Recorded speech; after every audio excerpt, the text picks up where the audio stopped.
J'ai encore l'impression qu'il y a de la vie qui m'est enlevée et que je ne peux pas faire tout ce qui, moi, m'apporte de la joie de vivre. Je me suis toujours dit que ma mission, c'était d'être psy pour aider les gens. Et le fait de ne pas pouvoir l'exercer, j'ai l'impression que ma vie a moins de sens. C'était, pour mon petit cerveau, une nouvelle occasion de stresser. Et donc je suis tombée sur ce passage dans l'évangile de Matthieu. Voilà, les oiseaux chantent, la nature vit sa vie, les oiseaux ne se demandent pas ce qui va se passer demain. Et ça m'a beaucoup plu, parce que je me suis dit, voilà, demain s'occupera de lui-même. Pour mon copain aussi, il m'a dit, j'ai le choix, j'ai choisi. Et donc c'est aussi à moi, même si je suis malade, même si c'est ma maladie, de me dire, les autres restent libres et je n'ai pas à porter leur choix. Moi, tous mes proches ont envie qu'il y ait une fin heureuse et que ça aille mieux. J'ai trop envie de dire « Ah ouais, j'ai vécu cette maladie, ça m'a rendue plus forte. » Mais en fait, c'est pas vrai. J'ai envie de démystifier ça aussi, de dire « Toutes les souffrances n'apportent pas forcément du positif. » Vous vous apprêtez à écouter un épisode de l'Anomalie, le podcast qui ouvre la discussion sur la maladie et le handicap. Je m'appelle Julieta, j'ai 32 ans et je vis avec une sclérose en plaques. Interviewer des personnes avec une maladie ou un handicap a fait partie de mon parcours pour construire mon nouveau rapport au monde. Aujourd'hui, je vous propose d'écouter une de ces discussions en espérant qu'elle vous sera utile. Bonne écoute. Bonjour Claire. Salut. Je suis ravie de te retrouver pour ce nouvel épisode de l'Anomalie. Tu viens nous parler aujourd'hui de ton expérience de vie avec la migraine vestibulaire et le syndrome de POTS. Pour expliquer très rapidement et avant de te laisser détailler, la migraine vestibulaire est un type de migraine où les vertiges et les troubles de l'équilibre sont au premier plan. Et ensuite, le syndrome de POTS, c'est un trouble du système nerveux central qui affecte la circulation du sang, notamment lors des changements de position. Grosso modo, si tu changes rapidement de position, ton sang va se concentrer dans les parties basses de ton corps, donc tes jambes et ton abdomen, et ton cœur va forcer pour assurer la circulation sanguine. Ce qui m'a marqué lors de notre échange, c'est les interrogations que tu as. À mon sens, tout est en réflexion et en construction chez toi. Alors, il y a ton rapport à la maladie, bien sûr, mais aussi tout ce que ça dit de ton rapport au monde. Lorsque nous avons échangé, nous avons parlé de couple, de religion, de travail, de famille. Et j'ai l'impression que tu es en train de construire ton rapport à la maladie. D'un point de vue extérieur, je pense que cette discussion fera du bien aux personnes qui nous écoutent et qui s'interrogent peut-être sur la place qu'elles veulent ou peuvent donner à leurs troubles. Est-ce que tu es prête pour commencer ? Oui, je suis un peu nerveuse, mais c'est bon. Alors, première question très classique. Pour commencer tout en douceur, est-ce que tu peux te présenter ? Du coup, je m'appelle Claire, j'ai bientôt 26 ans. Je suis psychologue clinicienne du développement depuis quelques mois. Très fière de l'être parce que c'est un rêve depuis longtemps. Voilà, j'aime beaucoup de choses. J'adore rire, j'aime l'art, mon chat, les comédies romantiques, voyager. Et j'adore parler, discussions profondes, écouter les gens, forcément. Oui, Voilà. excellente référence, les comédies romantiques. Est-ce que tu peux nous expliquer, on va rentrer un peu plus dans le dur, comment la migraine vestibulaire puis le syndrome de POTS sont entrés dans ta vie ? Alors du coup, ça va faire bientôt 3 ans. C'est le 26 avril 2023 que tout est rentré du jour au lendemain dans ma vie. Donc j'ai eu mes règles et je suis allée au travail. J'ai commencé à ressentir des vertiges. Je me suis dit que je faisais de l'anémie, donc je suis rentrée me reposer. Ça allait toujours pas mieux le lendemain. 2 jours plus tard, j'arrivais pas à marcher plus de quelques minutes ou de 3 minutes. Je pouvais plus marcher. Donc j'ai essayé de me reposer chez moi. J'habitais dans une grande maison chez l'habitant. Et là, je sentais des vertiges. J'ai vraiment senti que quelque chose n'allait pas, sans savoir ce qui arrivait. Et je me suis dit, c'est pas que de l'anémie, là, c'est pas possible. Donc j'ai appelé le 15, et finalement, mon frère est venu me chercher. J'étais au 2e étage, toute seule, donc j'ai dû me traîner dans les escaliers. C'est très traumatisant, me traîner dans les escaliers en appelant le 15 qui me disait « Ah, mais restez chez vous, reposez-vous ». Mon frère m'a portée pour m'amener à l'hôpital. J'ai eu des fourmillements dans tout le corps. Donc là, je me suis dit, c'est vraiment très, très, très bizarre quand même. Ça ressemble un peu à un AVC au niveau des symptômes. Et puis, on m'a mis sur un brancard aux urgences gynéco. Et je suis restée 4 heures avec un néon au-dessus de la tête. Ouais, c'était super, vraiment. Et donc, et là, j'ai ressenti une douleur à la tête des 2 côtés énorme, 10 sur 10. Franchement, je me suis dit, bon, bah voilà, c'est la fin, c'est dommage parce que j'ai une belle vie, et voilà. Urgence gynéco, c'est parce que tu avais tes règles ? Oui, ils se sont dit, en fait, ils ont vérifié s'il n'y avait pas d'urgence cardio, etc. Ils se sont dit, bon, bah voilà, c'est pas très grave. On était le soir, donc ils ont attendu, et il n'y avait qu'un médecin de garde qui faisait des césariennes, donc c'est pour ça que pendant 4 heures, j'ai attendu, sans savoir ce que j'avais. Ensuite, en pleurant de douleur, j'ai demandé à une infirmière de l'aide. Elle m'a donné un médicament contre la douleur. Et là, enfin, ça s'est arrêté à peu près.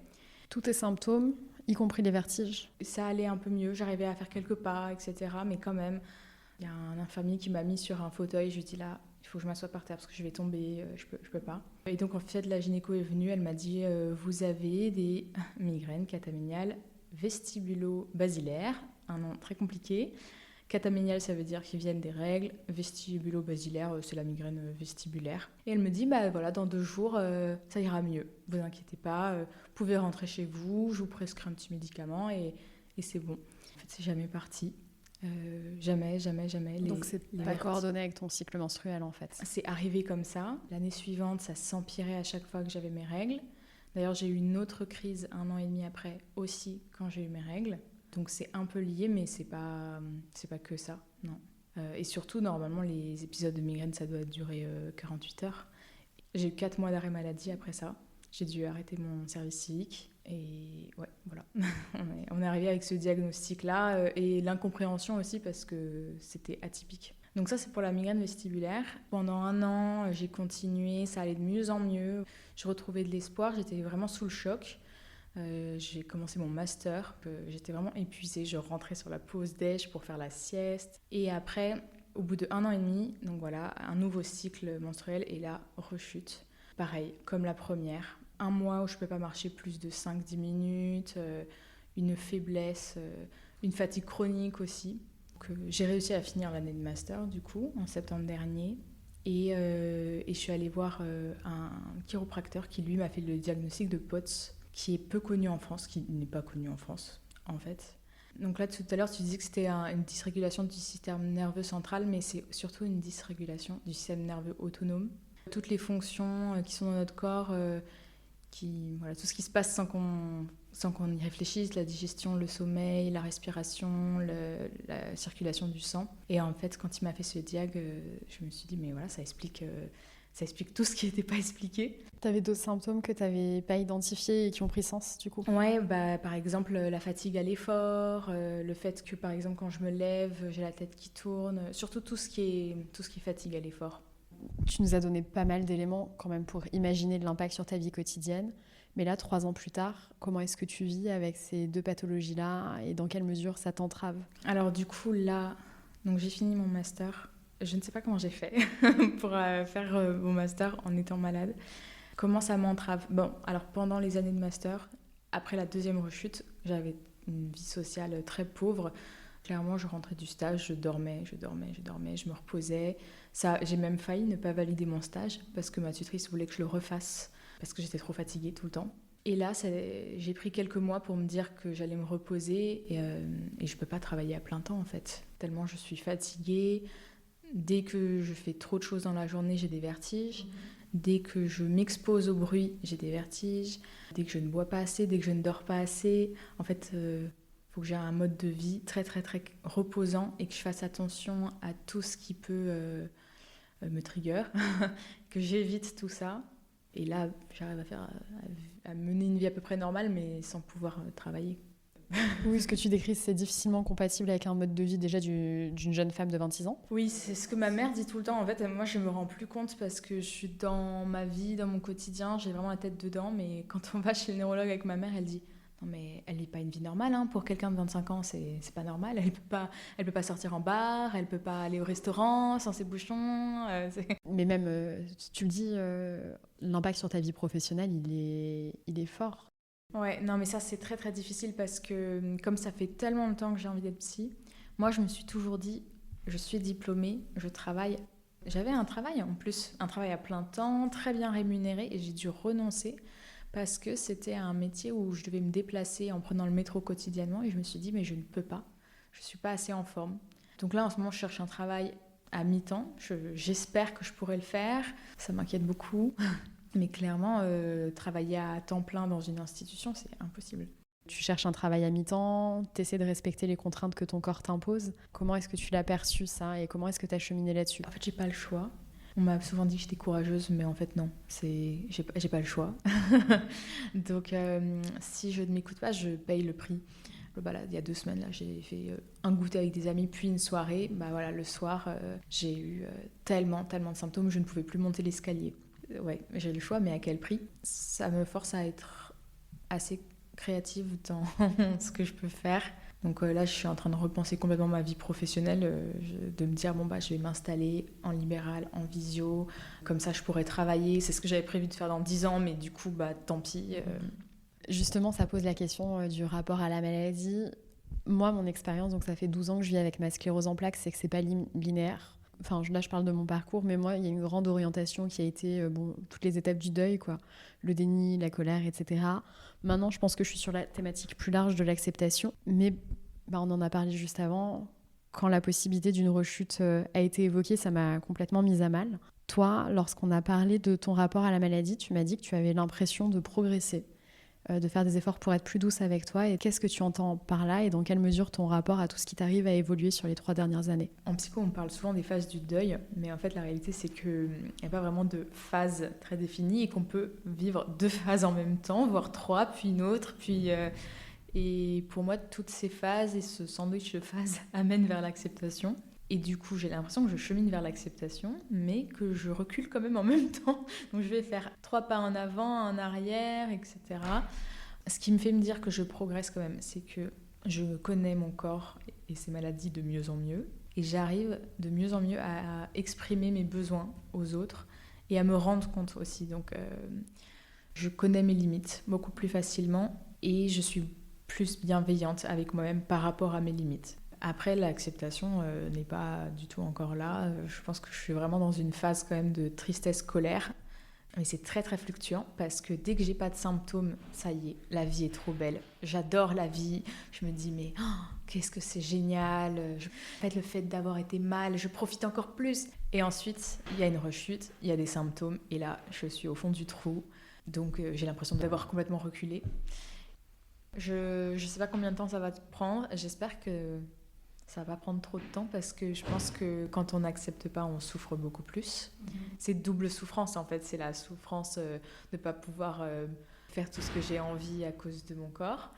Et ensuite, je souffre de souffrir. Donc ça, j'aimerais bien progresser là-dessus parce que ça ajoute une couche. Donc une de tes particularités, tu l'as dit, c'est que tu es psychologue clinicienne de formation. Dans quelle mesure ça peut t'aider à comprendre ce qui se passe et où est-ce que ça peut être un poids pour toi? Est-ce que tu pourrais suranalyser les choses, les surconceptualiser? Du coup, je pense que comme j'ai tellement la tête dans ma maladie, je suis pas forcément en train de me suranalyser, même si j'analyse forcément. Et je pense que ça m'aide beaucoup dans le fait d'accepter de demander de l'aide. Donc ce que je t'avais dit, c'est que par exemple, au bout d'1 an, j'ai demandé de l'aide à une psychologue parce que je me suis dit qu'il n'y a pas de honte à avoir besoin de l'aide d'un professionnel ou même à demander de l'aide de ses amis.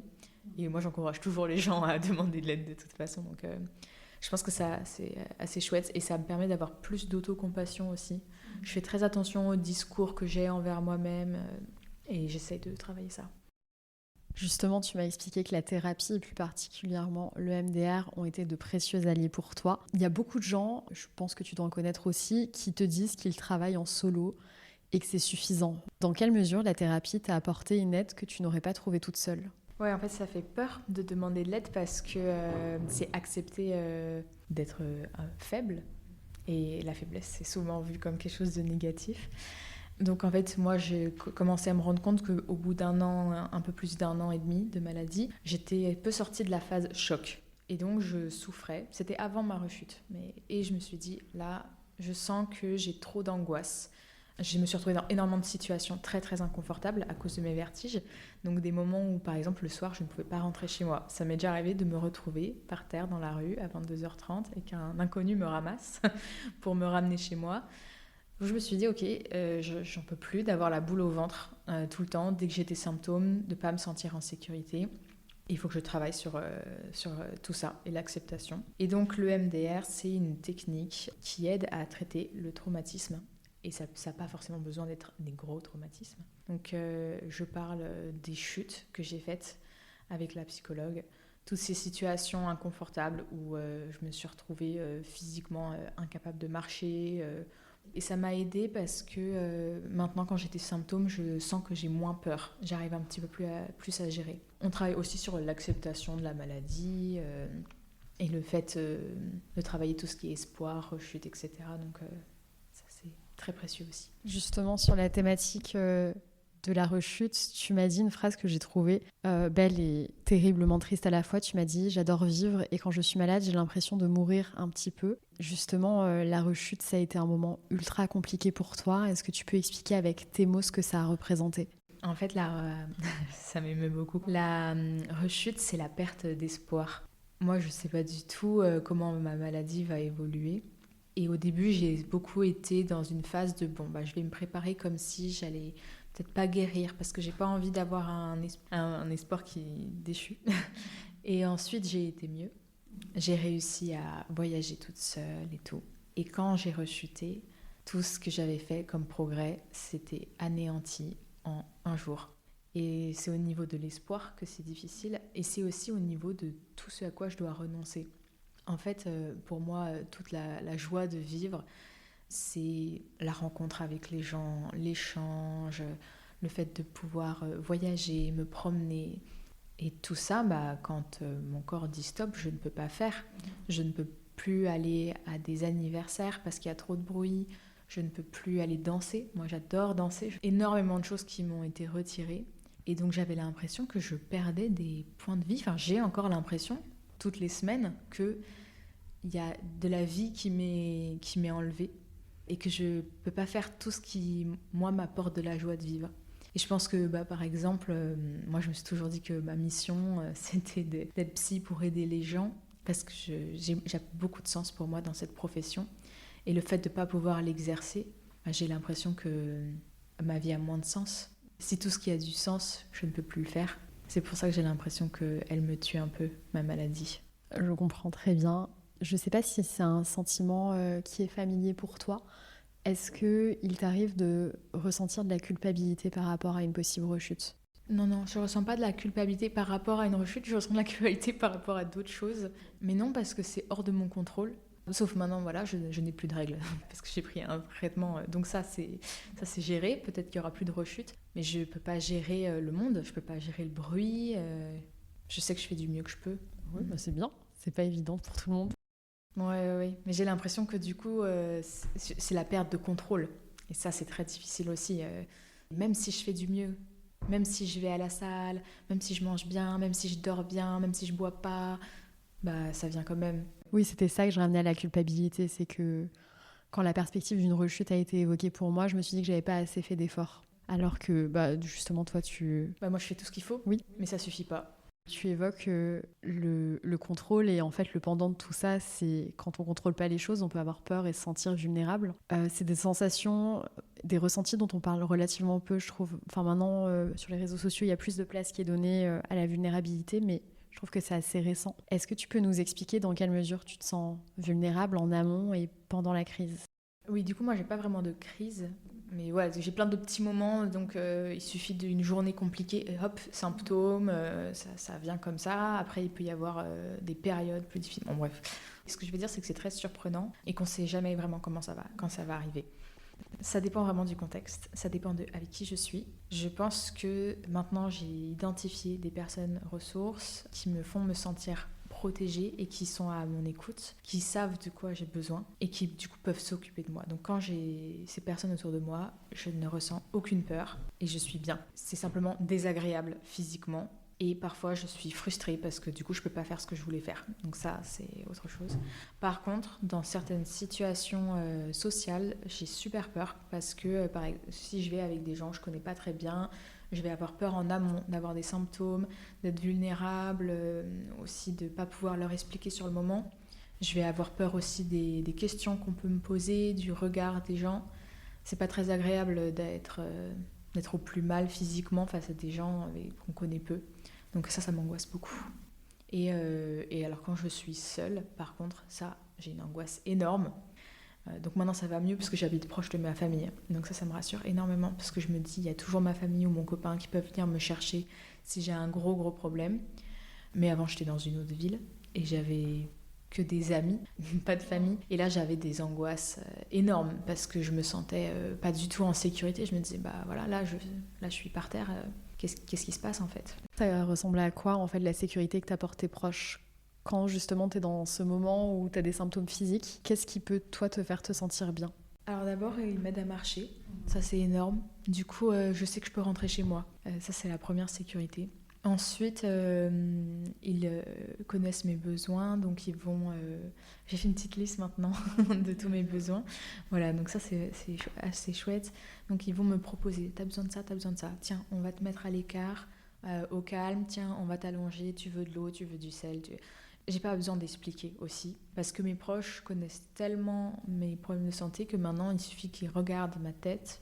Mon copain, il voit ma tête, il sait tout de suite si j'ai des vertiges, c'est incroyable. J'ai même pas besoin de le dire.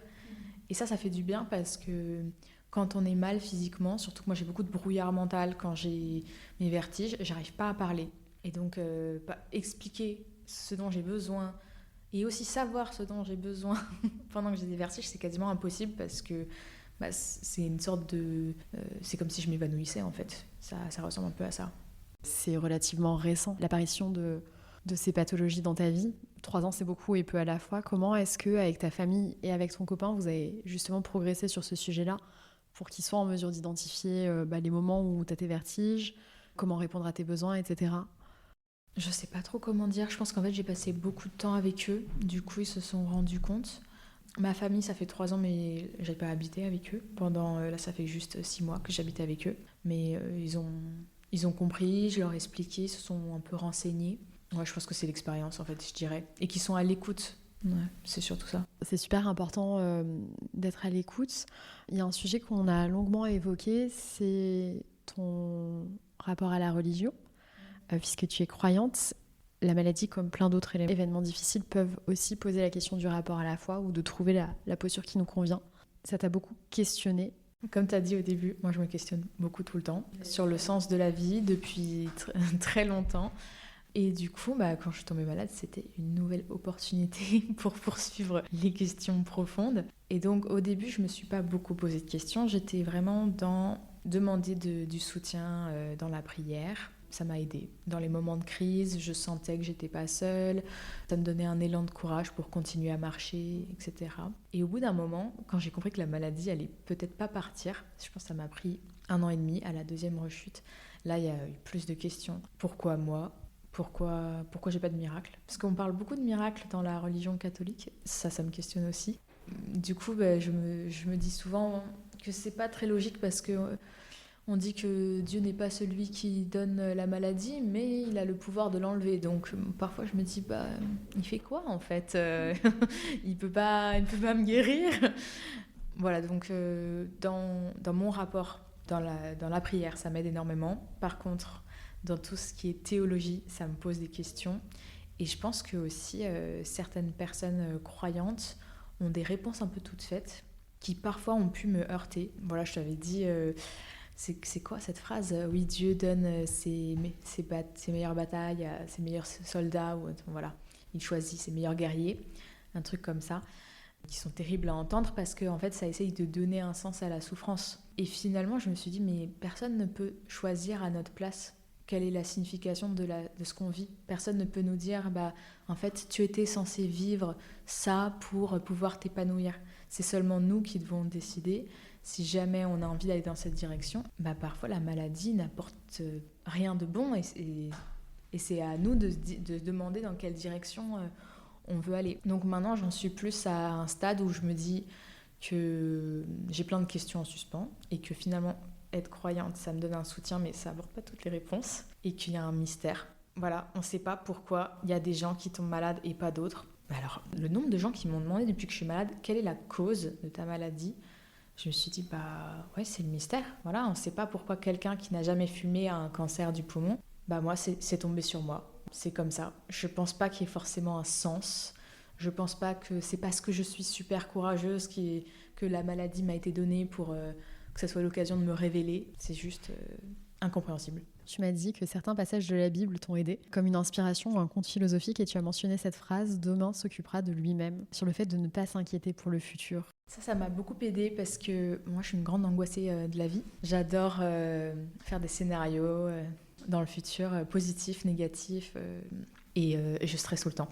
Donc, quand j'ai commencé à avoir mes vertiges, c'était pour mon petit cerveau une nouvelle occasion de stresser. Et donc je suis tombée sur ce passage, c'est mon frère qui m'en a parlé dans l'évangile de Matthieu. Et donc il dit, voilà, les oiseaux chantent, il y a les petits... La nature vit sa vie, les oiseaux ne se demandent pas en gros ce qui va se passer demain. Et alors c'est demain est un autre jour. Oui, à chaque jour suffit sa peine en fait. Et ça m'a beaucoup plu parce que je me suis dit, voilà, demain s'occupera de lui-même. En fait, il faut que j'essaye de survivre dans l'instant présent. Et si je commence à m'inquiéter tout le temps pour demain, je ne vais pas supporter. Et en même temps, c'est super dur parce que ce qui est beau aussi dans la vie, c'est d'avoir des projets, de les construire, que ça soit professionnel, personnel. Donc il y a un équilibre à trouver.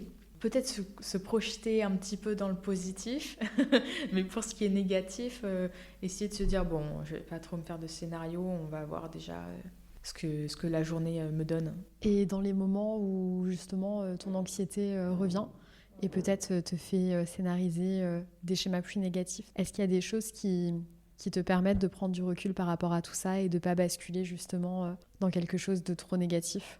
C'est des techniques de psy en fait, honnêtement.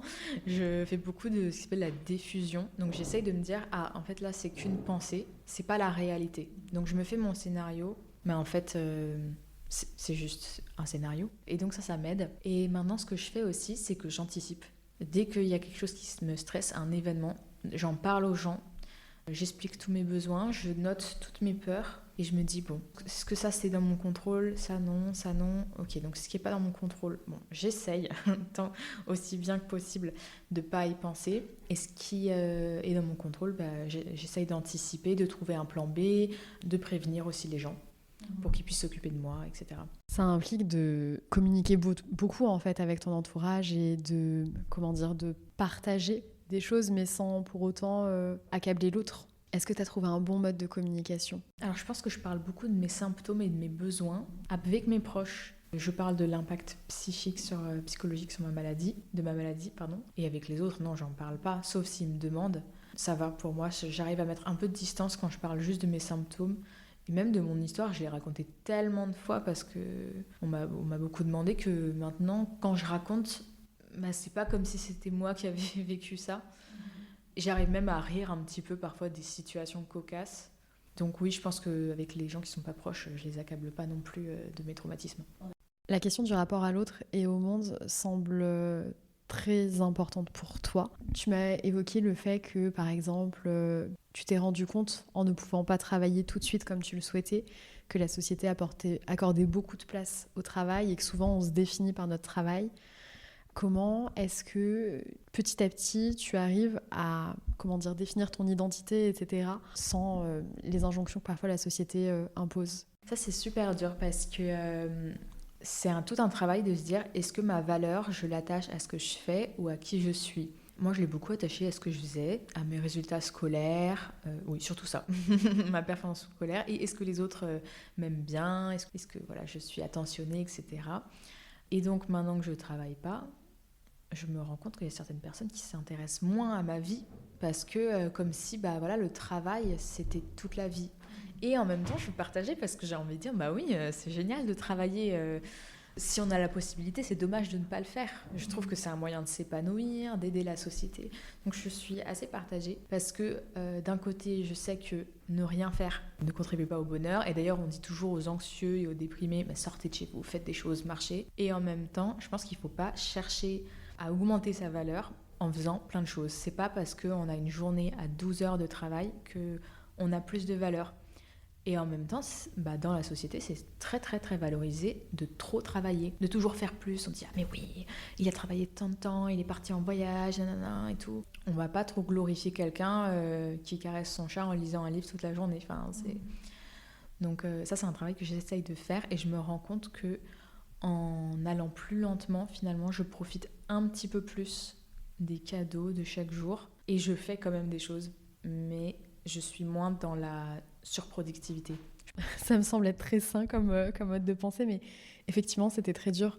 J'en parle dans un épisode qui est pas encore sorti, donc c'est celui où je parle de moi, mon rapport à la maladie. Et je me suis beaucoup posé la question de quelle était la valeur que je voulais transmettre aux gens. Alors c'est ultra déprimant, mais je me suis dit qu'est-ce que je veux qu'on retienne de moi après ma mort. Et en fait, la valeur clé qui était importante pour moi, c'était la gentillesse. Et ça m'a permis de vachement faire des choix.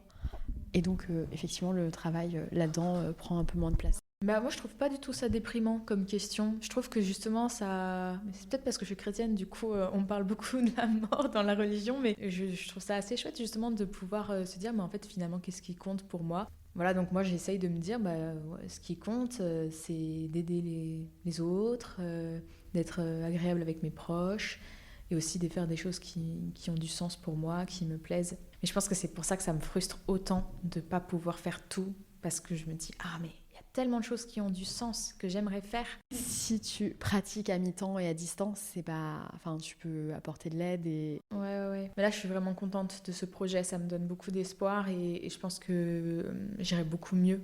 Mais notamment parce que pour moi, le travail, ce travail-là, c'est mon épanouissement personnel. Mais d'ailleurs, en ce moment, je suis bénévole pour une association et je sens que ça m'apporte beaucoup de choses, rien que d'aider, même si c'est pas rémunéré. Donc on a évoqué le rapport au travail, le rapport à ta famille, etc. Il y a un nouvel élément dans ta vie. Tu t'es mise en couple et tu m'avais dit qu'à un moment, tu avais ressenti une forme de culpabilité. Est-ce que c'est correct déjà ? Ouais, c'est ça. Du coup, la culpabilité, bon, je l'ai ressentie avant d'être en couple, par rapport à mes colocs que j'avais en master. Ensuite, par rapport à ma famille. Et ça s'accentue un petit peu plus dans le couple depuis quelques mois, du coup. En fait, oui, j'ai toujours peur de déranger les gens, d'être un fardeau et de les empêcher de faire ce qu'ils veulent faire. Par exemple, avec mes colocs, on partait en soirée, elles devaient me ramener... et elles renonçaient à leur soirée. Donc ça, c'est assez difficile. Pour mes parents, je sens que ça va mieux parce qu'ils me rassurent énormément. Et pour le couple, ça me rend triste d'imposer ma maladie ad vitam aeternam à mon copain. Parce que voilà, a priori, on se rend compte que je vais pas guérir. Et donc, c'est vrai que c'est difficile de me dire que voilà, mes parents un jour ne seront plus là. Donc, ils auront fait leur mission de s'occuper de moi. Mais mon copain, il s'engage toute sa vie à prendre soin de quelqu'un qui est malade, ce qui est super beau, ça me touche énormément et je trouve que c'est une belle preuve d'amour, un beau test et en même temps quelle culpabilité en fait de se dire que l'autre doit porter nos problèmes et voilà. Quel a été le retour à la fois de tes amis ? Alors ta famille, je pense que c'est une autre forme d'amour, mais dans le cas des amitiés et du fait d'être en couple, c'est quelque chose de très électif. On ne choisit pas sa famille, mais on choisit nos amis. Et dans une certaine mesure, on choisit de partager sa vie avec quelqu'un. Est-ce que tu as évoqué avec ces personnes comment tu te sentais toi, l'éventuelle culpabilité que tu ressentais et quelle a été la réponse qui t'a été apportée ? J'ai une amie qui une fois m'a dit quelque chose de très beau. Elle m'a dit « Moi, je me dis que c'est toujours pire pour toi que pour moi. » Ça m'a vraiment fait du bien. Parce que j'ai déjà eu des amitiés où les gens qui ne comprenaient pas et qui se plaignaient de ne pas pouvoir faire tout ce qu'eux voulaient, etc. Enfin, donc là, finalement, c'est un bon filtre. Mais les bonnes personnes aussi, comme dit mon père, aiment aider. Donc maintenant, je me dis, mais moi qui adore aider les autres, finalement, j'accepte. Et ça fait pratiquer mon humilité, ce que je trouve assez chouette. Et pour mon copain aussi, il m'a dit, j'ai le choix. J'ai choisi. Et donc c'est aussi à moi, même si je suis malade, même si c'est ma maladie, de me dire les autres restent libres et je n'ai pas à porter leur choix. Je n'ai pas à me sentir coupable d'exister. Mais c'est très difficile, ouais. C'est en fait laisser la place à l'autre de faire son choix, ouais. Oui, c'est sûr. Mais parce que aussi, ce qui est difficile, c'est que quand on est malade, on n'a pas le choix de vivre avec. Moi, si je pouvais, évidemment, m'en débarrasser, je le ferais tout de suite. Alors que les autres peuvent choisir de nous avoir, nous et notre maladie, dans leur vie. Et en même temps, je vois bien que mes proches ne me voient pas du tout comme malade, finalement. Et ça, c'est très beau parce que même ceux qui m'ont rencontrée depuis 3 ans, donc mon copain, certaines amies très proches, quand ils me parlent, je sais qu'ils n'ont pas cette étiquette en tête. Ça fait du bien aussi de savoir qu'ils me choisissent pour moi. Et hop, il se trouve qu'il y a la maladie avec. Et ils m'auraient choisi, même si ça avait été pire ou même s'il n'y avait pas eu la maladie.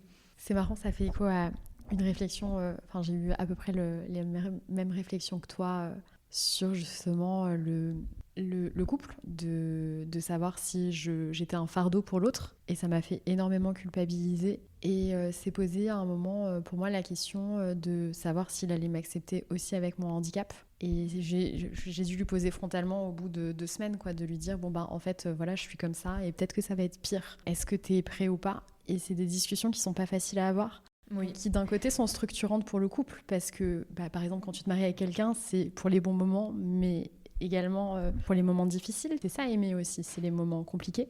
Moi, du coup, j'en ai parlé à mon copain très très très tôt et j'étais très stressée d'ailleurs parce que j'ai déjà été rejetée romantiquement à cause de ma maladie. Donc ça, c'était très traumatisant. Et en fait, bah là, j'ai une chance folle parce que même avant d'être mariée, je sais déjà comment elle réagit dans la maladie, alors que quand on se marie, on dit bah voilà dans la santé et maladie, mais on sait pas. En fait, de toute façon, on sait pas si quelqu'un va tomber malade, mourir rapidement, être au chômage. On sait pas du tout ce qui pourrait se passer. Mais moi, je sais déjà comment il réagit dans l'épreuve et c'est vraiment très touchant de voir ça. Oui, moi j'ai ressenti beaucoup de culpabilité d'amener cette conversation-là. Je lui parle de handicap, ça fait quelques semaines qu'on se fréquente, etc. Et d'un autre côté, comme tu le dis, pour les amitiés, ça permet de faire le filtre. Mais c'est ça. Et surtout que moi, je me dis aussi, bah, tous mes amis et mon copain, même s'ils étaient malades, je serais là, oui. Mais sans hésiter. Et donc, parfois, je me dis, mais pourquoi j'ai l'impression qu'eux ne devraient pas être là pour moi? Mais je pense que c'est aussi, encore une fois, une question de vulnérabilité. C'est juste que, bah, voilà, avec mon copain, il s'occupe beaucoup plus de moi que je m'occupe de lui, physiquement. Moi, je n'ai jamais eu à l'aider à marcher. Ça fait forcément, par rapport à mes amis, à ma famille, à mon copain, une relation un peu de dépendance, du moins physique. Donc là, on a évoqué le rapport que tu avais avec les gens que tu connaissais, avec lesquels tu es habitué à interagir, etc. et auxquels tu peux peut-être partager tes limites ou, bon bref, dans le positif comme dans le négatif, faire des feedbacks. Comment est-ce que ça se passe avec des personnes qui te connaissent moins? Quels sont les modes de communication qui te mettent à l'aise? Donc j'apprécie vraiment quand les gens qui me connaissent peu viennent avec un esprit ouvert, sans forcément d'idées préconçues ou de préjugés, n'essayent pas forcément de trouver une réponse ou une explication, mais vont plutôt me demander comment je me sens et essayer de me soutenir plutôt que de me guérir. Ça, c'est très appréciable. Je me rends compte aussi que en fait, j'apprécie d'être avec des gens qui vont accepter ce que je leur apporte sans forcément le questionner. Donc le fait que je puisse parler de mes symptômes sans qu'on me demande comment c'est venu, etc. Finalement, en fait, parfois c'est pas mal d'être avec des gens qui sont pas trop curieux ou alors qui sont très respectueux de ma vie privée. Parce que comme c'est très traumatisant ce qui m'est arrivé et que j'ai dû beaucoup en parler, j'avoue que ça me soulage en fait de ne pas avoir à parler de la chose la plus difficile qui arrivait dans ma vie et de pouvoir simplement dire bah là en fait j'ai besoin de m'asseoir et qu'on ne questionne pas et que d'accord bon bah très bien on la prend telle qu'elle est comme ça. La question plus globale que ça pose, c'est aussi celle de comment c'est toute la thématique de l'épisode, de comment se définir et de quelle place donner à la maladie dans le rapport qu'on a avec elle. Donc avec ma psy, on avait beaucoup travaillé sur le être malade versus avoir une maladie. Moi, je me sens plus à l'aise avec le fait de dire que j'ai une maladie. Je la décris comme ma compagne de vie ou ma colocataire. Donc c'est vraiment, elle est toujours avec moi, toujours sur mon épaule. Ça m'aide de la personnifier comme un petit personnage. Quelle est ta posture par rapport à ça? Quelle est la place que tu donnes à ta maladie dans ta vie? Pour ce qui est du langage, moi j'ai pas du tout de problème à dire que j'ai une maladie. Je pense que parce que j'ai besoin d'être prise au sérieux. POTS, personne connaît. La migraine, c'est pas du tout pris au sérieux parce qu'il y a plein de gens qui ont des migraines. Voilà, un petit café et ça passe. Donc finalement, quand je dis je suis malade, je me dis on va enfin ne pas minimiser ce que j'ai. Donc je pense que ça me soulage. Par contre, par rapport au terme handicap, ça c'est assez intéressant parce que je n'arrive pas à dire je suis handicapée, c'est quelque chose qui me blesse beaucoup. Peut-être parce que c'est un terme qui est un petit peu plus mal perçu dans la société. Donc là, je préfère dire j'ai un handicap. Et pour la place qu'elle prend dans ma vie, j'aime bien l'idée de la colocataire. C'est par ton podcast que j'en ai entendu parler la première fois. Et en préparant pour aujourd'hui un petit peu, je me suis dit, mais en fait, qui est ma maladie? Et je pense que si je devais la personnifier, je dirais que c'est une colocataire assez chiante. Donc parfois, elle est dans sa chambre et elle me laisse tranquille. Parfois, elle est dans le salon, elle met des miettes partout. C'est insupportable. Elle met la télé à fond. Et j'aimerais la virer, mais elle a pris un bail ad vitam aeternam. Et donc, oui, cette coloc, elle te saoule quand même pas mal, ouais. Ah ouais, mais j'aimerais la virer. Vraiment, je cherche tous les moyens. Je cherche tellement de solutions. Et en même temps, bah, je pense que c'est ça. Pour ça que je te dis que j'accepte de plus en plus, c'est que j'arrive à me projeter un peu plus dans une vie avec. Parce que là, j'ai compris. J'ai compris qu'il n'y avait pas de traitement. Et à quel moment tu l'as compris? Oh là là, petit à petit. Je l'ai compris il n'y a pas longtemps, il y a moins de 6 mois. J'ai eu encore une petite rechute. J'ai d'ailleurs eu une rechute suite à un traitement qui devait m'aider. Ça m'a vraiment fait plonger. Et là, je me suis dit, il faut être réaliste. J'ai pas envie de perdre espoir non plus parce que finalement, je pense que je déplace un peu mon espoir. Au lieu de le mettre dans une guérison, comme c'était avant, et comme mes proches le font d'ailleurs, maintenant, je suis plus en train de me dire, j'espère que je vais avoir des symptômes qui me permettent de faire tout ce que je veux, ou presque tout ce qui est important pour moi. Alors, bon, bah ok, je pourrais pas faire des randos de 8 heures, et ça, probablement toute ma vie. Mais si j'arrive à faire une rando de 3 heures, c'est déjà super. Ouais, ça, c'est mon espoir. Et la ménopause. Parce qu'apparemment, la migraine, ça part avec la ménopause.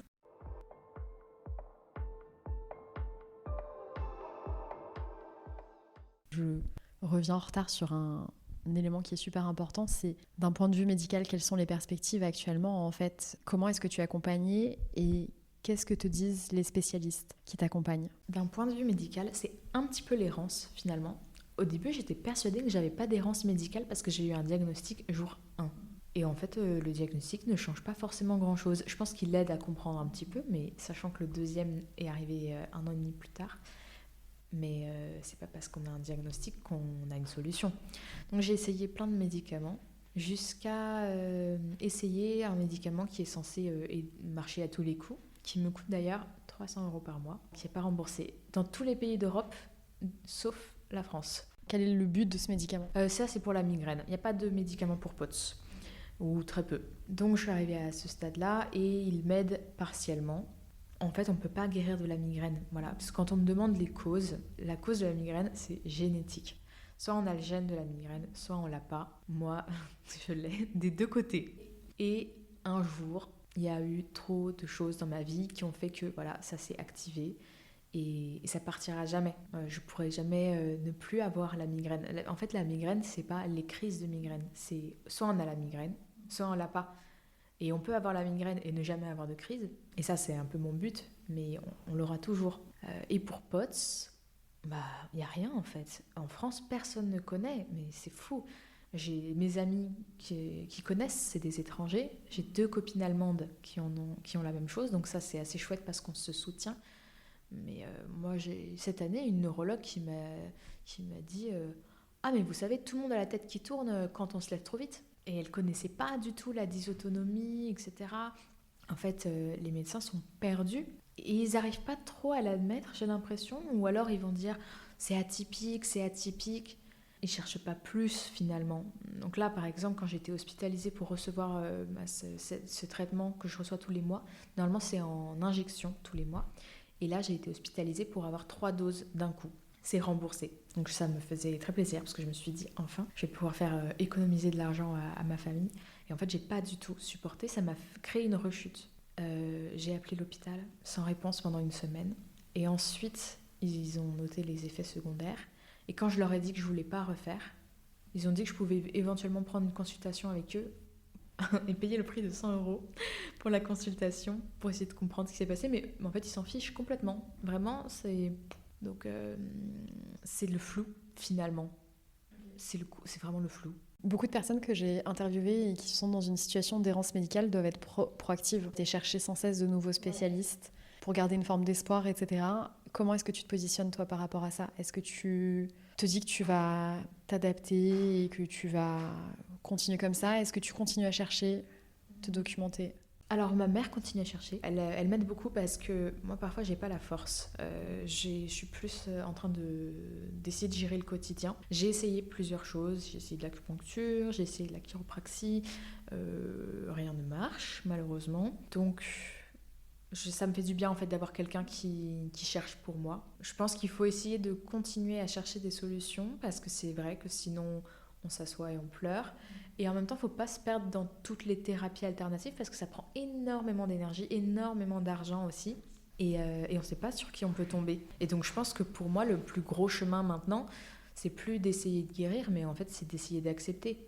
Et dans l'acceptation vient la gestion des symptômes, la gestion du regard des autres, etc. Trouver un mode de vie adapté. Ça fait beaucoup de choses à gérer de ton côté en fait. Ah ouais, j'en peux plus. Je suis fatiguée. Oui. Comment est-ce que tu gères ce poids sur tes épaules en fait? Parce que, alors je parle de mon point de vue à moi et après tu me dis si tu ressens la même chose, mais en fait j'ai beaucoup l'impression de protéger mon entourage, de garder beaucoup de choses pour moi. Et puis après, il y a des moments de grande vulnérabilité. Comment est-ce que tu vis, toi, les choses? Moi, je garde pas pour moi. Je partage beaucoup.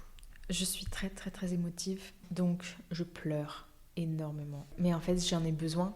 Alors, je rigole énormément aussi. Tu vois, dès que je peux, dès qu'il se passe quelque chose de positif, je rigole, j'ai des fous rires. Mais du coup, je m'autorise à ressentir toutes les émotions. Et parfois, je peux avoir un fou rire par terre dans une journée et 2 heures plus tard pleurer de tristesse. Je pense que en fait il faut que je vive ce que j'ai à vivre et je demande de l'aide énormément parce que j'ai besoin en fait, j'ai besoin que mes proches me soutiennent parce que moi toute seule mais je craquerais complètement. Enfin déjà je craque. En fait c'est mes proches qui me donnent envie de continuer à me battre. C'est la vie que j'ai envie de construire avec mon copain qui me fait me dire non, là, il faut que tu reprennes espoir pour lui, que tu continues à avoir envie de profiter de la vie. Mais en fait, ce qui est très difficile, c'est que, comme je te disais, moi, j'ai une grande joie de vivre. Je suis trop contente de la vie. Pour moi, c'est vraiment un cadeau. Et en fait, cette maladie, parfois, elle me laisse un goût amer. Et ça m'éloigne de ma joie de vivre. Et en fait, j'ai pas envie, parce que j'ai l'impression que je la laisserai gagner.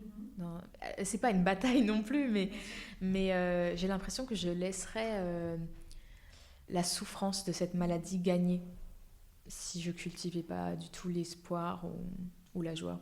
Alors, bon, pareil, je donne mes exemples à moi. Moi, j'ai l'impression d'être sur un bateau et de m'éloigner de la rive dans ce genre de circonstances. Comment est-ce que tu reviens à la joie? Je crois que c'est les autres qui me ramènent à ça. Je pense que c'est le fait d'être dans l'instant présent, ce qui est très difficile pour moi. Mais en fait, c'est une belle opportunité d'apprentissage.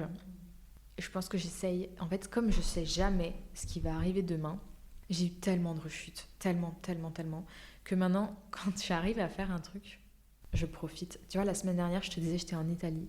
J'ai réussi, mais je t'ai appelé juste après, oui. J'ai réussi à grimper une colline toute seule. J'ai pleuré de joie en haut. J'étais tellement émue. J'ai appelé ma famille. Après, je me suis dit, mais la vie est tellement belle. Je sais très bien que si j'avais grimpé cette colline il y a 4 ans, j'aurais pas pleuré de joie.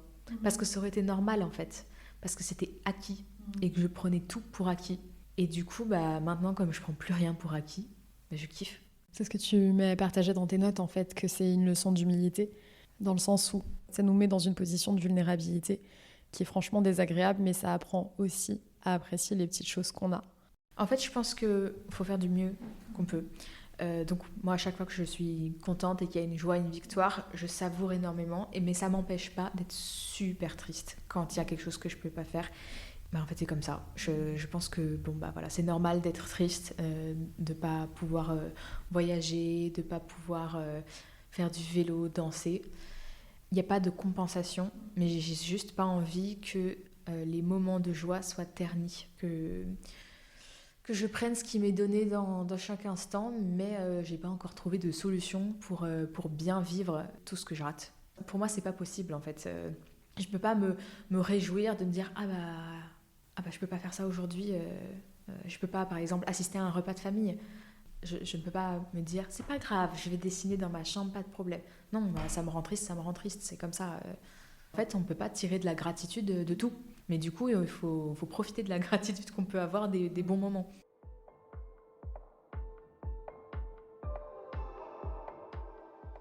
J'ai plein de dernières questions. Vas-y, j'adore. Est-ce que tu fais une différence entre la tristesse et la souffrance? Non. En fait, oh là là, la déformation professionnelle. En plus, les émotions, c'est ma spécialité. Donc, la tristesse, c'est une émotion, donc c'est court. C'est un instant présent et la souffrance reste. Moi, je pourrais te dire aujourd'hui que je suis en souffrance et je suis triste. Et quand les deux s'ajoutent, là, c'est terrible. Mais on peut être en souffrance et avoir des moments de joie. Oui, c'était ça mon point en fait, c'était de faire la différence entre un état long et un état court. Pour conclure, j'aimerais te demander pourquoi est-ce que tu m'as contactée et pourquoi est-ce que tu témoignes en fait dans ce podcast. Ok. Alors, donc d'abord, j'ai écouté ton podcast ces derniers mois et ça m'a fait un bien fou parce que ça faisait longtemps que j'avais besoin d'entendre des histoires de gens qui vivent des choses comme les miennes, c'est-à-dire des gens normaux qui sont malades et qui ne sont pas devenus des champions olympiques, qui parlent de leur souffrance, qui parlent du regard des autres, du fait d'avoir une maladie invisible, de plein de thématiques. Et je me suis dit, mais en fait, moi, j'ai jamais rencontré quelqu'un qui avait une migraine vestibulaire. Jamais, jamais, jamais. Et j'ai une amie qui a POTS, mais je ne connais personne qui a la même chose que moi. Je ne connais personne non plus qui est tombé malade comme moi, du jour au lendemain. Je connais très très peu de gens qui sont malades jeunes. J'en ai 2 dans mon entourage et ça m'apporte beaucoup de compréhension. Mais sinon, voilà, c'est tant mieux, c'est rare. Et je me suis sentie tellement seule. Je me suis sentie tellement seule, tellement incomprise. Et j'ai envie de me dire, bah voilà, si quelqu'un un jour écoute ça et qu'il a la maladie que j'ai, ou alors qu'il traverse quelque chose jeune et qui se sent tout seul, incompris, surtout dans une maladie fluctuante. Moi, les gens ne voient pas que je suis malade. La première chose, c'est « Ah, mais t'as l'air si bien, mais en fait, t'es jeune. Vous êtes jeune, mademoiselle. » En fait, c'est très difficile parce que j'ai une maladie, mais je suis pas très malade non plus, tu vois. J'ai le droit de me plaindre, mais pas complètement. Je suis valide, il y a des jours, je peux gravir des collines. Les gens qui me voient gravir la colline ne sauraient jamais que parfois j'ai besoin d'aide pour monter un escalier. Et donc, cette invisibilité, ça a apporté énormément de souffrance. Et j'ai pas envie de parler non plus que pour les personnes malades, mais aussi pour les personnes qui n'ont pas de maladie et qui ne peuvent pas du tout savoir ce qu'il y a dans nos têtes, qui ne peuvent pas imaginer que, bah voilà, une question maladroite, à quel point ça peut faire mal, ou une remise à question, à quel point ça peut faire mal, qui ne peuvent pas imaginer non plus la souffrance d'une rechute, ou que j'ai essayé plein de trucs déjà, et qu'il n'y a pas forcément de solution. Je pense que il y a beaucoup de gens qui ont envie d'avoir une fin heureuse. Les gens adorent les fins heureuses. Moi aussi. Tu sais, je te dis, j'adore les comédies romantiques. J'adore ça. Mais en fait, en tant que psy, je peux pas te dire qu'il y a toujours une fin heureuse. Et toutes les souffrances n'apportent pas forcément à une révélation de la personne. Et c'est ce qu'on voit énormément dans tous les podcasts, dans tous les livres. Les gens qui parlent « J'ai vaincu mon cancer, maintenant je vends un livre à des milliers d'exemplaires ». Ça donne envie. Moi, tous mes proches ont envie qu'il y ait une fin heureuse et que ça aille mieux et qu'un jour je puisse... Même moi, j'ai trop envie de dire « Ah ouais, j'ai vécu cette maladie, ça m'a rendue plus forte. Maintenant, je suis une meilleure personne. » Mais en fait, c'est pas vrai. Et je pense que j'ai envie de démystifier ça aussi. De dire, bah, en fait, voilà, toutes les souffrances n'apportent pas forcément du positif. Moi, j'ai envie de tirer du positif, mais... Les autres n'ont pas à m'imposer de tirer du positif. Et il n'y a pas forcément de fin heureuse. Et voilà, ça, il faut l'accepter aussi. Exactement, les gens ont besoin d'une fin heureuse. Et je pense que, je reviens à mon dada, le sujet sur la mort, mais en fait, ça les ramène à des choses extrêmement compliquées, en fait, de voir quelqu'un qui vit des choses difficiles. Ouais. C'est qu'en fait, ils ont envie de se dire que ça n'existe pas, qu'il y a un traitement et que c'était peut-être juste que tu bois pas assez de café et que ça va aller ou des choses comme ça. Et c'est très difficile, en fait, d'entendre la vulnérabilité de l'autre parce que parfois, ça te ramène à ta propre impuissance. Je pense que ça choque beaucoup. Je l'ai vu dans le regard des gens qui me voient tomber, ça les choque vraiment. Parce que, alors, soit c'est des gens qui ont l'âge de mes parents, donc, enfin qui ont des enfants de mon âge et qui ont une compassion folle parce qu'ils se disent oh, ça pourrait être ma fille. Ça, j'ai eu énormément. Donc, c'est des gens qui vont essayer de trouver des solutions parce que ça fait trop mal en fait. Et c'est trop injuste de voir quelqu'un qui a 23 ans, ne peut plus faire tout ce qu'elle veut, ne peut plus. Est dépendante, ne peut plus travailler comme elle veut, etc. Et puis la faiblesse physique est très choquante aussi. Surtout chez quelqu'un où ça ne se voit pas. Peut-être que des gens qui sont valides vont se dire « Ah bah elle est comme nous ». Et tout d'un coup, je ne suis plus comme eux.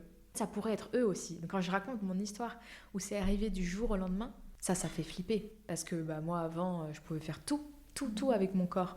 Et donc bah, des gens de mon âge peuvent se dire « Oh, ça pourrait m'arriver à moi aussi ». Et je peux comprendre que ça fasse très très peur. On n'est pas habitué à voir des gens différents maintenant, je trouve que ça va beaucoup mieux, dans le sens où il y a des comptes qui font de la sensibilisation, etc. Mais moi, quand j'avais appris pour ma maladie, il y a 12 ans, comme toi, j'avais pas de figure auquel me référer. Et en fait, j'étais complètement en dehors de la norme. Et ça, c'était super dur. De dire que si... du coup, j'avais cette maladie, ça voulait dire que quelque part, je faisais partie des gens qui n'étaient pas fonctionnels ou qui ne pouvaient pas faire autant que les autres, alors que... Mais j'avais pas compris qu'en fait, déjà, il y avait un spectre et que finalement, faire de la place à la différence et donner à voir des personnes qui sortent de la norme, ça permet effectivement de sentir moins en dehors des choses. Alors là, je pense qu'on parlait de la religion. Moi, je suis assez contente finalement parce que dans la communauté chrétienne, les gens acceptent beaucoup plus la différence, j'ai l'impression. Oui, je sais pas comment dire, il y a beaucoup d'acceptation. Par exemple, j'ai un neveu qui a une trisomie 21. Voilà, personne ne fait de commentaires, c'est normal de l'accepter tel qu'il est et je trouve ça vraiment beau. Donc je me suis pas du tout ressentie rejetée ou dans une autre case. Et d'ailleurs, j'ai eu tellement d'expériences positives justement de gens qui m'acceptent et même des inconnus d'ailleurs qui ne voient pas que j'ai une maladie. Dans le métro, moi, je demande la place, on me la donne systématiquement. Mais oui, mais c'est fou parce que ça se voit pas du tout que je suis malade. Donc finalement, je trouve qu'il peut y avoir, à mon avis, des discriminations, mais j'ai l'impression que c'est plus pour les handicaps qui se voient et les maladies qui se voient. Et du coup, moi, j'ai pas trop souffert de ça, finalement. Je pense que j'ai plus souffert des réponses toutes faites. Donc par réponse toute faite, t'entends quelqu'un qui va te dire t'as pensé à ça Oui, ou qui va... tu sais, avec les... non, mais ça me fait rire, c'est une blague avec moi-même, mais les vertiges, quand je dis j'ai des problèmes d'équilibre, c'est l'oreille interne. J'y ai pensé oui, en vrai. Mais du coup, ça me fait rire parce que je crois que je l'ai entendu mais des centaines de fois, mais vraiment, au début, ça m'énervait trop. Maintenant, je suis un peu plus... c'est pas grave. Mais... oui, c'est normal d'avoir envie d'avoir une réponse parce qu'on se raccroche à ce qu'on connaît. Et en même temps, les rares personnes qui n'ont aucune idée préconçue, c'est très très très agréable. Ouais, j'adore. Est-ce qu'il y a des éléments qu'on n'a pas évoqués, des choses que tu veux dire avant de laisser le micro? Ah oui, juste, tu me demandais aussi pourquoi j'avais envie de témoigner aujourd'hui. Je crois que c'est une manière de sublimer pour moi un petit peu. J'aime pas le fait de chercher à tirer uniquement le positif des épreuves. Et en même temps, je pense que j'ai besoin de ça. Voilà, tu sais que j'ai fait une petite liste de tout ce que ma maladie m'avait apporté. Je crois que c'est ma façon de cultiver la gratitude, en plus de mon petit journal de gratitude. Je pense que finalement, pour moi, témoigner, c'est comme si j'essayais de rendre ma maladie un peu plus utile. Et j'apprécie ça, du coup. Merci à Claire d'être venue parler à mon micro. L'enregistrement a été un challenge pour nous deux. Pour Claire, il y avait le fait d'enregistrer alors que nos voisins de bureau étaient décidément très bruyants. Pour moi, il s'agissait d'enregistrer alors que l'hôpital m'avait annoncé la veille des résultats en demi-teinte. Je n'étais pas complètement présente lors de notre discussion. Enfin, par honnêteté intellectuelle, je précise que j'appréhendais un petit peu notre échange car je ne suis pas croyante. La question pour moi était donc de mener l'entretien tout en respectant l'importance de la religion dans la vie de Claire. Que vous soyez croyant ou non, je pense que cet épisode présente beaucoup de matière qui pourra nourrir vos réflexions. Comment et où trouver de la joie? Quelle place donner à la tristesse? Car trop souvent, on oublie que la tristesse a tous ses droits. Dans quelle mesure la religion ou la spiritualité peut soulever des questions et apporter certaines réponses? Comment trouver du sens quand on ne peut pas réaliser les activités qui nous tiennent à cœur? Claire étant psychologue et anxieuse, je trouve qu'elle met les mots justes sur de nombreuses sensations que j'ai pu ressentir moi aussi et qui, je l'espère, vous parleront également. Notre discussion a été enregistrée le 9 mars 2026. De l'eau a coulé sous les ponts depuis. Claire est désormais fiancée et continue à filer le parfait amour avec son futur époux. Elle a commencé un travail à mi-temps dans un EHPAD qui se passe bien, modulo les épisodes de canicule qui nous impactent toutes et tous malheureusement. Avant de vous laisser, quelques mots sur l'Anomalie.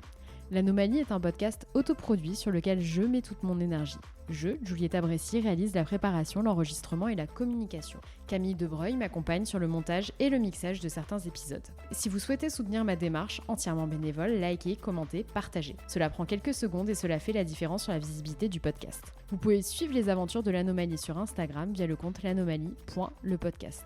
Nous nous retrouvons dans 10 jours pour le prochain épisode. D'ici là, prenez soin de vous. Et philakia, qui signifie bisous bisous en grec.